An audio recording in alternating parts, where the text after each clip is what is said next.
I have a number, I obtain its multiples by multiplying it with natural numbers. 7 times 1 equals 7. 7 times 2 equals 14. 7 times 3 equals 21. 7 times 4 equals 28. 7 times 5 equals 35. 7 times 6 equals 42. 7 times 7 equals 49. 7 times 8 equals 56.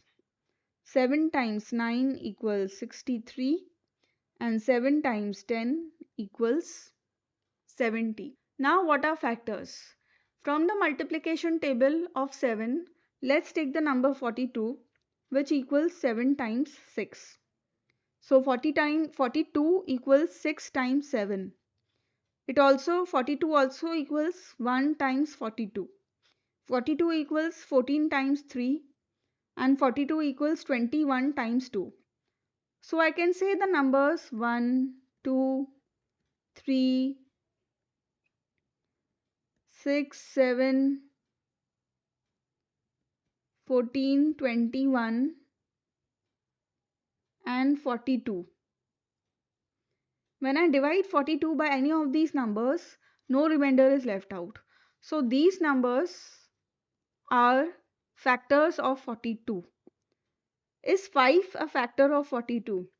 I can write 42 equals 5 times 8 plus 2. So 5 doesn't go exactly in 42. When I divide 42 by 5, 2 is the remainder that is left out. So that is why 5 is not a factor of 42. So when I have a number, the numbers that exactly divide that particular number without leaving any remainder, those numbers are factors of that number that is divided. Let's try the number 96 and find its factors. 96 equals 96 times 1. It also equals 48 times 2. Then I can write 3 times 32 equals 96. 4 times 24 equals 96. 5 doesn't go into 96 exactly. Then 6 times 16 equals 96. 7 doesn't go. 8 times 12 equals 96. Then I'll have 9 doesn't go exactly. 10 no. 11 no. Then 12 times 8 again I'll come to 12. So what are the factors of 96?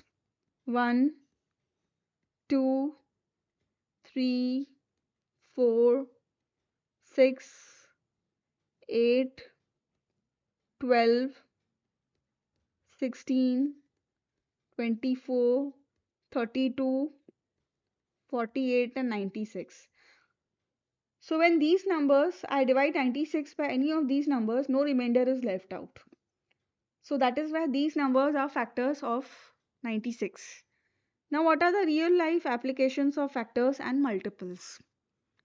Say I have a batch of 30 students and this batch has to be seated in rows such that there are the same number of students in each row. So either I can make 2 rows of 15 students each. 2 times 15 equals 30. Or 3 rows of 10 students each. 3 times 10 equals 30. Or 5 rows of 6 students each. 5 times 6 also equals 30. So since I know the factors of 36, of 30, I can seat the students in rows such that the rows and the number of students in each row are factors of 30. And that way I'll seat the students equally in each row. That is an application of factors. Now what is an application of multiples? I have to perform a certain task and I have to do it at set intervals. Say I have to do it every 2 hours. So how do I set a reminder on the phone to alert myself every 2 hours to perform the task? So the reminder has to be set in multiples of 2. Every 2 hours, then every 4 hours, then every 6 hours, 8 hours, and so on. So in multiples of 2, the reminder has to be set in multiples of 2. So every 2 hours the alarm will ring. So that is an application of multiples. Thanks for watching.